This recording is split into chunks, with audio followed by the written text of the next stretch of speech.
People converting to Islam should be shown this clip. But Muslims should know about this. They should know that the very core of Sunni Islam has major theological problems. The primary source of Islam is the Quran and Sunnah.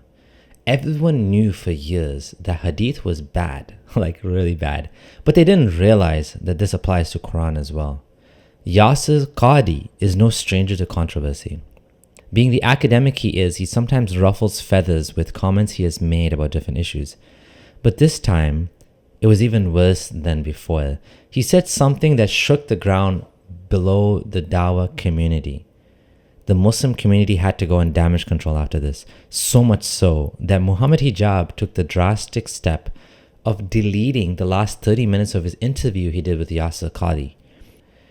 I'm going to tell you what happened and how it got there.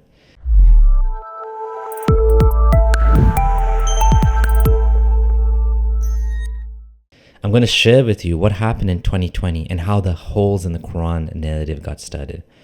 I'm your friendly Exmuslim, Abdullah Samir. I'm exploring the topic of Islam and how it affects the lives of believers and disbelievers. Welcome to my channel if you're new here. Yasir had established rapport with Muhammad Hijab. Muhammad was giving him the chance to air some difficult questions and tackle them on his established platform. This gave Yasir Qadhi a safe space, supposedly, to discuss with someone friendly on his side while quashing the rumors about his doubts that were going around that everyone seemed to keep talking about. It was a smart move, or so he thought. Thing is, Hijab and Qadhi underestimated how not ready the community was for this. So one of the brothers, he did something, again, unethical. He was expelled from the list, and the list was basically banned because of that, stopped because of that. He couldn't refute to my argument, so he sent it to one of your madkhalis in England. And so then, of course, this madkhali gave it to the other one, and so obviously, everything, all whatever broke loose. But again, this was not something I brought up in public, and I would never bring it up in public.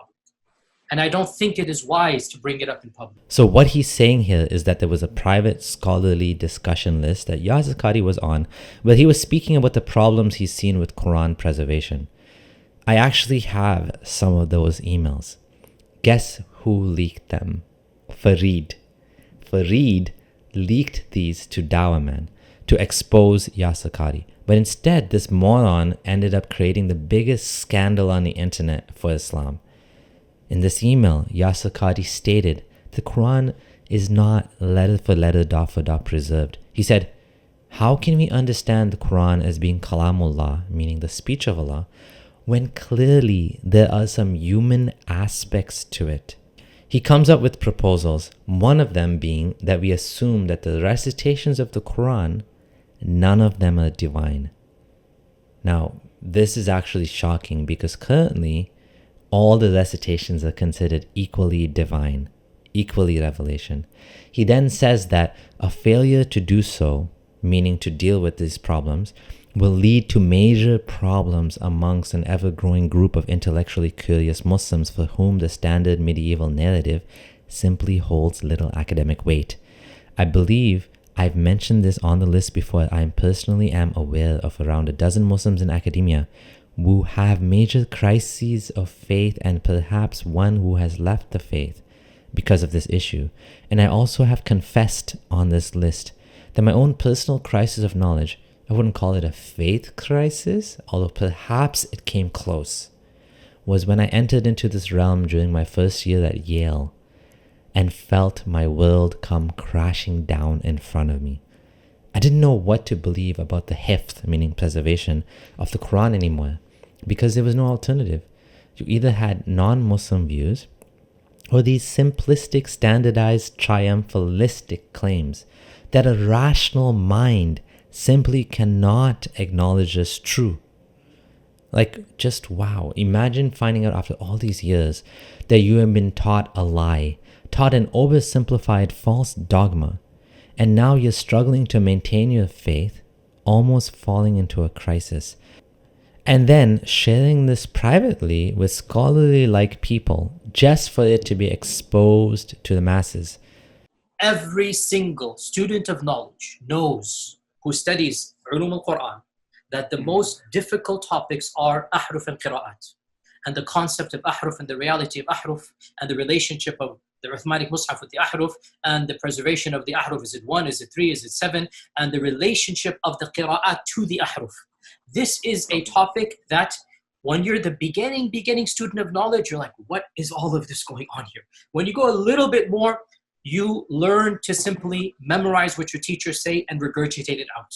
And you don't fully comprehend. When you do a deep dive is when things get very, very awkward and difficult. Very awkward and difficult the more you look into it. It even goes back to the time of the Sahaba, the companions, where the companion of Muhammad, Ubay, had a doubt. And this isn't new. This is from the time of the Sahaba. In the Sahih or the Hasan hadith of Ubay bin Ka'b, the hadith of the ahruf, that when the Prophet ﷺ mentioned the issue of ahruf, and that there are different ahruf and whatnot, this is in the version of Muslim Imam Ahmad, Ubay bin Ka'b says, authentic hadith, فَدَخَلَ فِي نَفْسِي شَكٍّ. In my heart a doubt came that I hadn't had about Islam since the days of Jahiliyyah. This is not a joke, brothers and sisters. The issue of ahruf and qira'at caused confusion to somebody whom the Prophet ﷺ said, if you want to listen to the Quran directly, listen to Ubay. Ubay is not some even average Sahabi. He is the Qari of the Quran. He is the master. He is who he is. And he goes, فَدَخَلْ فِي نَفْسِي شَكٍّ. Like, what is all of this stuff?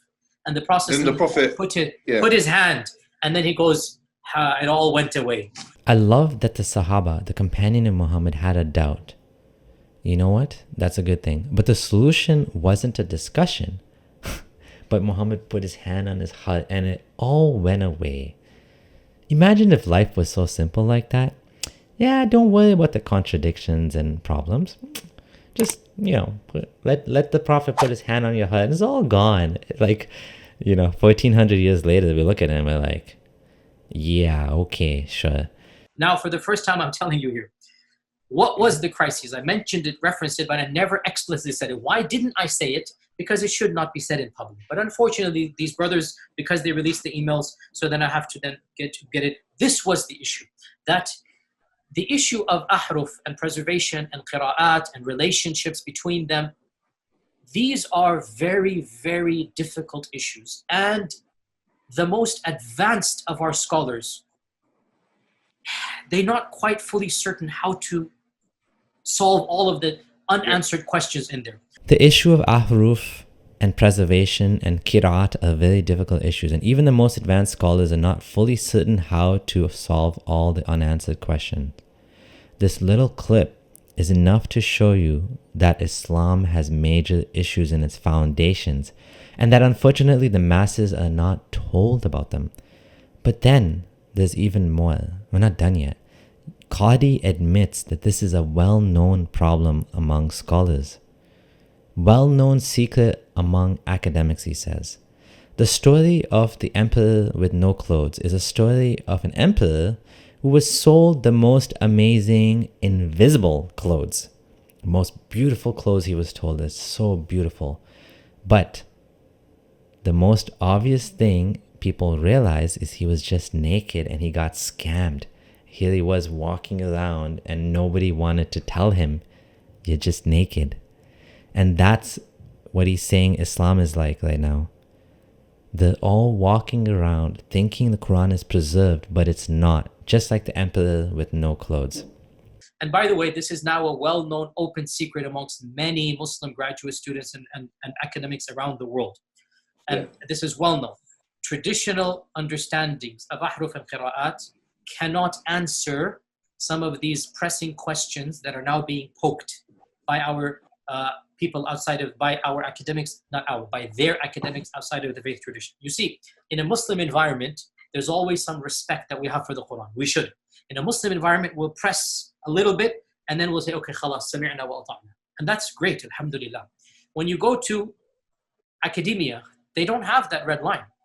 And they're going to just, the famous story of the emperor with no clothes. They're going to just point out, no, that doesn't make any sense. Well, that's not true, and this and that. And they'll bring issues, which I'm not going to mention explicitly, that are true because they're in your own books. They're not inventing anything new. They'll bring you riwayat and they'll bring you athar, and then you add to that very well-known issues of, I don't even want to be explicit. And then you bring on top of that makhtutat, and then. And it's very clear to you and to every single very advanced student and specialist, that the standard narrative has holes in it. That's what I'm going to say. The standard narrative does not answer some very pressing questions. Okay? This is what I'm going to say. Another bombshell in this little interview is he said, Alhamdulillah, we poke a little and then we stop. He's saying it's good to be a little skeptical but not actually follow the evidence where it leads. Why not? Because it'll take you out of Islam? Because it'll destroy the narrative of the Quran being fully preserved? This is where the Muslim community is. They're in the dark. They have to be dragged out of the false ideas they have, just like Plato's cave. We have to show them the light. And then the final bombshell of a question. Muhammad Hijab thought he was going to save the day with this question. He thought, okay, this is kind of like uncomfortable. You can see in the look on his eyes. He looks like a terrified deer in the headlights. And he thought, okay, I'm gonna solve this whole thing with this question. What's the question? What if I gave you a blank mus'haf, meaning a Quran with no words? Can you write down with no human interference what was revealed from Allah? If you do, would it correspond to the existing Quran we have? Yasir Qadhi didn't want to answer this question. He interrupted him and he pushed back. In fact, he got so irritated at the repeated questioning and said, "You're pushing me and I don't want to talk about this." I'll ask you one question to try and make this as specific as possible. I think if I were to give you a blank mus'haf, yeah, and tell you to write what is munazzal verbatim from Allah into that mus'haf with no human interference, would you write something which corresponds? It's not an easy answer. It's not an easy yes or no. It is enough for the Muslim to believe that the I think Quran this should be an easy yes or no, though. Yes, Qadhi. I have to. Okay, very, very well. So, yeah, Muhammad, after we get off this phone call, me and you, let's have a number of discussions. No problem. I'm very open with advanced students. But these issues should not... Look, it is Kalamullah, what is going to be written. It is Kalamullah. It is what would you write? You're pushing me. And I'm saying it's not hikmah to... Listen, I have a condition. Like I said, everything I say is going to be factual. If I wanted to do tawdiyah and whatnot, I would do it right now in front of you. There is no need for tawdiyah. The Quran is the uncreated speech of Allah. The Quran is preserved. The Quran is known. The Quran is mutawatir. And alhamdulillah, all of the qira'at are the Quran. All of the qira'at are authentic. Alhamdulillah. Leave it at that, ya akhi. Beyond this, honestly, I have no problem. We'll have a discussion or take my class. But beyond this requires background information. It is enough for the Muslim to know that the Quran is the speech of Allah that has been protected, and what we recite is the kalam of Allah. That is enough for the Muslim to know. I appreciate what you're saying, but you have it. This is the reality of the situation. And don't blame or thank Yasir Qadhi. This is a group effort. Fareed, Dawaman, Muhammad Hijab, and all of them were involved in this production. And funny thing is, all of them have been involved with me too. Other than Yasir Qadhi, who didn't want to admit that he was triggered by my video I made about his doubts. But what we've been doing, raising light on these issues, us ex-Muslims, has kind of forced them into a corner. And so you can see the power of YouTube, the power of the internet, the power of ex-Muslims speaking out. And what did we learn? The Quran is the speech of Allah. It's preserved because it says it's preserved, so it must be alhamdulillah. End of story. Stop asking questions, or ask a bit of questions, but don't ask too many. Of course, after this interview, there was damage control needed. We're not done. Hijab decided to do something that actually surprised me. He distanced himself from what Yasir Qadhi said, of course, by deleting 30 minutes of the interview, sure. And of course, even worse than that, he issued a statement that included, if Dr. Qadhi holds an opinion that opposes the ijma consensus of the ummah or makes anti-normative claims, he will be refuted. Can you imagine talking about a scholar like that? You can see the community is divided. They're not ready for the truth. They'd rather be like the emperor with no clothes, walking around thinking the Quran has been preserved. But the variants, the hadith, the manuscripts, they all tell us a different story, that it isn't. It seems like if you want to sell Islam, you have to hide all of these defects. Selling a used car would be easier than selling a Quran full of holes in it. The Quran hasn't been preserved like they say it is. The process of preservation has been a very human one, just like Hadith. Everything in this religion is very human. It's just that most Muslims aren't aware of it, and the scholars hide this from the masses. You see, religion really is a tool used to control people. Thanks for watching.